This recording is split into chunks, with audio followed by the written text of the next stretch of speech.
তো এর কারণে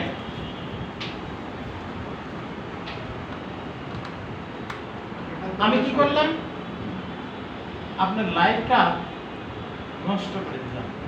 ওইখানে 1 কোটি টাকা তোমার গাড়িও যাবে এবং হইতে পারে যে আপনার লাইফও চলে যাবে, পারবে না? এটা দুর্ঘটনা ঘটে গেল। এর জন্য দায়ী কে হলো? আমি হলাম।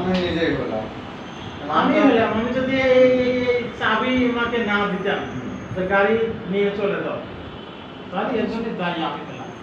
যদি আপনাকে ড্রাইভিং লাইসেন্সটা দিয়ে, অর্থাৎ কি ড্রাইভিং প্রশিক্ষণ আপনার আছে,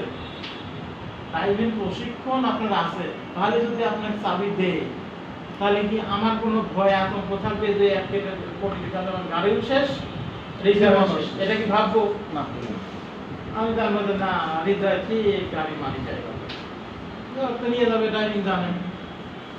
এই যে বিষয়টা, এর কারণে আপনি এমডি হবে